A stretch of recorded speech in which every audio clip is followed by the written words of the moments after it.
What you're looking at is potentially the most expensive home in the world, located just off the Black Sea and surrounded by some of the most intense security forces in the world, or otherwise known as Vladimir Putin's secret palace. This compound, located in southern Russia, is more formally known as Residence at Cape Idakopas and sits on a staggering 168 acres of land completely hidden from the public. In 2022, the estate was valued at $956 million, but recent valuations in 2024 are estimating the estate to be closer to $1.4 billion. While the main palace is certainly impressive, what surrounds the property and even what lies underneath the palace is what makes this property truly one of a kind. Driving into the complex from the highway, you'll first get stopped at this security checkpoint, ensuring that you have access to the property. From there, you'll travel up a windy road until you get to the top of a ridge before coming across the main security checkpoint. Here, there will likely be armed guards who will have had time to see who is approaching because of how windy the roads are. Near this main security checkpoint are several dormitories, which are intended to house the many staff and security guards, likely in the hundreds. There also is a communication center with a large telephone pole sticking out into the sky. If you're granted access to this compound and continue heading down the hill, you'll pass by 2 helicopter landing pads, as well as a grass field that's converted into a skating rink in the winter. Other buildings along this road include an outdoor amphitheater, a greenhouse, a church, and many other security facilities. At the end of the ridge, though, is the main palace that Putin and most of his trusted oligarchs will stay in. This palace has just about every room you could ever think of, including a large indoor swimming pool, a massive theater, a hookah lounge, a cinema, a casino, wine cellars, a reading room, and just about anything Putin could ever want. Diagrams show that this palace has 11 massive bedrooms above ground, but what lies below the palace is potentially even more impressive. There's a massive secret bunker system below that stretches over 100 feet underground. The size of the underground bunker is arguably just as big as what we see above ground. The walls of the elevator leading down to the bunker are made out of concrete, measuring 38 centimeters thick. These walls were likely designed to be able to withstand a nuclear attack.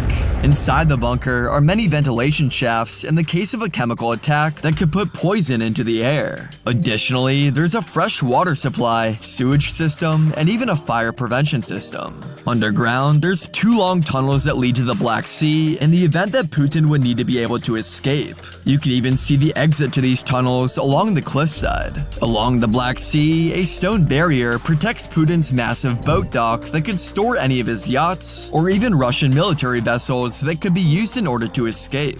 There are multiple security posts along this beach that keep out the tourists vacationing in the nearby town of Gelendzhik, Russia. It wasn't until September of 2020 where suspicion started rising regarding who owned this estate. In order to hide the fact that Putin often stayed here, the land was leased to a firm that officially owns the residence through 2068. This firm says that they are leasing the property for scientific purposes and conducting research on outdoor activities like hunting and fishing. The actual owner of this firm is a Russian oligarch and one of Putin's closest allies, Alexander Ponomarenko. Nobody would ever know about this estate if it weren't for an anti-corruption foundation that has been going after Putin for years. This foundation is known as the FBK. The FBK was founded back in 2011 by one of Putin's political rivals, Alexei Navalny. Putin has repeatedly played it off like this palace doesn't belong to him, so the FBK have been trying to send in media teams to investigate the property for years. The media teams were never granted access, so Navalny and the FBK were forced to look for other options. They wanted to fly a helicopter over the property, but found a chart that showed the area was included in a Russian no-fly zone. No aircrafts were allowed between ground level and 13,000 feet in elevation over this property. The FBK wasn't going to be able to take a helicopter over the property unless they wanted to be over 13,000 feet up, so instead they sent in a drone to get a closer view of the estate. With this drone, the FBK was successfully able to capture never-seen-before footage of this estate. In fact, the FBK ended up releasing a detailed report of all of Putin's homes scattered across Russia that the rest of the world never even knew belonged to Putin. Another one of these properties that wasn't uncovered until 2021 sits on a peninsula overlooking Lake Valdai. This property sits on roughly 80 acres of land and is surrounded by water on 3 sides. To enter this property, you need to travel through the front gates, where many security personnel await. You can see the large walls that separate the civilian life from the heavily secured Valdai residence. On the other side of the entrance are security barracks that house the residence's security and staff. Further down the peninsula are several helicopter pads, which are likely how Putin travels to this residence. When Putin is at this residence, there's a no-fly zone that's imposed so that aircrafts can't become a threat. There's also said to be Russian Federal Security Service agents that swarm the dense woodlands surrounding the property, as well as the banks of the lake, making sure that no boats are on the lake when Putin is in town. Ironically, further down the road is Putin's boat marina, where there's several yachts floating there awaiting Putin and his staff. There's several large mansions nestled in the woods of the peninsula, along with very private sport courts that could be used for soccer and tennis, for example. Many of these residences in the woods and along the lake are used by Putin's close friends and family. If we travel towards the southern end of the peninsula, this is where we can find Putin's main home, right off the bank of the lake.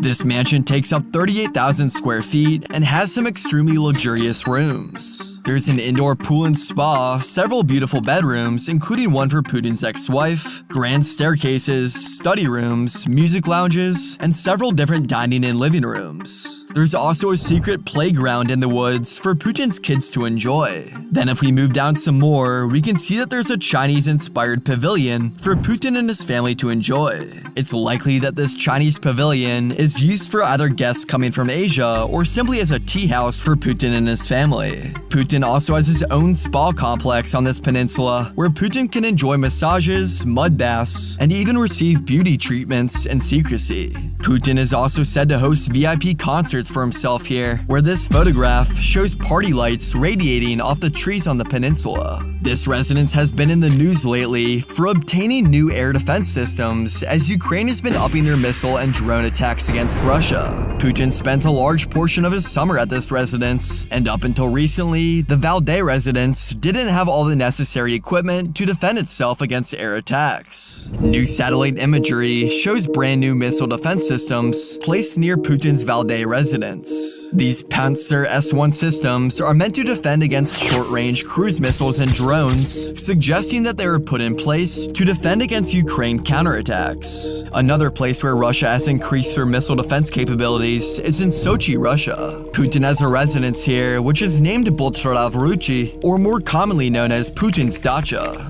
The term dacha is Russian for a cottage or a home used for vacations. This residence is nestled high up on the ridges overlooking the Black Sea, similar to the residence known as Putin's Palace that we examined in the beginning of this video. Alexei Navalny and his FBK group has said that this home mainly serves as Putin's ski residence, given its close proximity to the mountain range known as the Caucasus. The Caucasus are what divides Russia from its neighbor Georgia. This Sochi residence spans roughly 50 acres up in the hills and is equipped with VIP cabins for Putin's family and friends. Russia has recently been installing new missile defense systems near this property, mainly located on the coast of the Black Sea.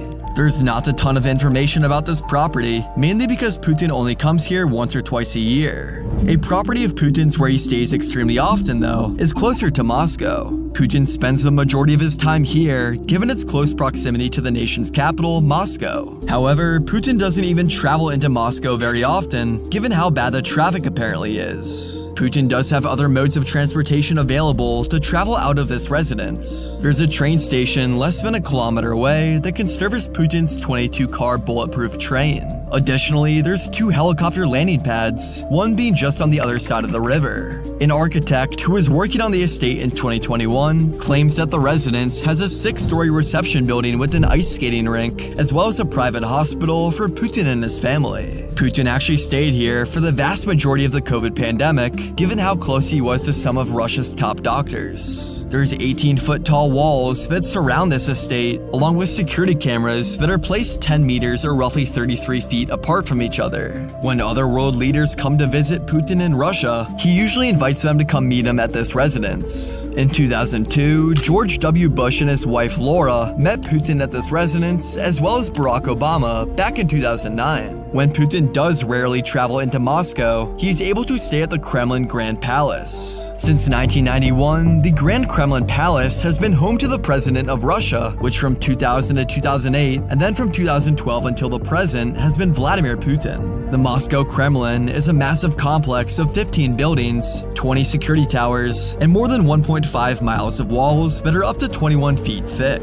The whole property sits on 68 acres of land. The actual presidential palace within the Kremlin is guarded by a special and elite military unit called the Presidential Regiment. The palace forms a rectangle with an inner open area serving as a courtyard. This building here is known as the Armory. There's many ancient Russian weapons, armor, and jewelry that are stored in this building. It's believed that the value of the assets here combined totals over $1 billion US. This next building is known as the Terem Palace and is where Putin's family stays. The basement contains cells and storerooms, and then on the first floor there's workshops for garment creation, and then on the second and third floor is where you'll find the royal family's personal rooms. Despite this palace looking incredible inside, as mentioned before, Putin doesn't feel the need to come into the city of Moscow to govern the country. Putin makes most of his decisions from the comfort of his own homes scattered across Russia, and even from his homes in other countries. Off the coast of the Mediterranean Sea, in Marbella, Spain, Vladimir Putin has his Marbella residence. This massive estate sits up on a large hill that is 400 meters above sea level and only 10 kilometers away from the beach. When driving up to the residence, there's an underground garage you can enter that is able to store up to 22 different cars. Putin bought this property back in 2012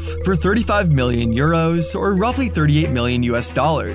When Putin originally bought this property, he had a construction company knock down the house and immediately begin building a brand new one to fit his style. Towards the front of the property is a grape orchard. Putin hired a crew of workers who were instructed to turn these grapes into some of the best wine that Spain has to offer. This residence has a 45 feet by 18 feet long pool that overlooks the Mediterranean Sea, along with a full gym, spa, cinema, and even a private champagne bar. This wouldn't be a proper residence of Putin's without several layers of security. Towards the front entrance of the property, there's 2 guard stations that likely have at least 10 guards in each. There's also believed to be an underground bunker at this property that features a high-tech panic room, as well as a control room able to direct the Russian military. A number of people have tried flying drones over the property, to which most of them have been shot down by Putin's security team. Ever since the Russia and Ukraine war started in 2022, there have been worldwide sanctions placed on Russian oligarchs and Putin himself. Many Russian leaders have lost their homes in European countries, including Spain. However, despite these sanctions, it's believed that this residence still belongs to Putin in 2024, given his security detail still guards the home. Additionally, in the Spanish property registrar, the person who owns the home still has the initials VP, which obviously coincides with Vladimir Putin. A whistleblower who used to work at this Marbella residence said that Putin would hire nannies to watch over his children at the home. Putin would have these nannies sign confidential agreements, but gave them tips of over £1,000 to make up for it. Putin always wanted nannies with a university degree and wanted them to be over the age of 45, so that the male guests wouldn't be attracted to them. Another home that Putin often visits in the summertime is located just 30 kilometers from Russia's border with Finland and along the shores of the Malahalty Bay. This is one of Putin's most secretive homes and is known as the Karalia residence. This residence is said to feature one main awkwardly designed home, along with its own helipad, a long pier for Putin's yachts, and a farm with stables designed for beef production. In January of 2024, journalists were able to bypass the residence's extremely tight security and capture never-seen-before drone footage of what this property looks like.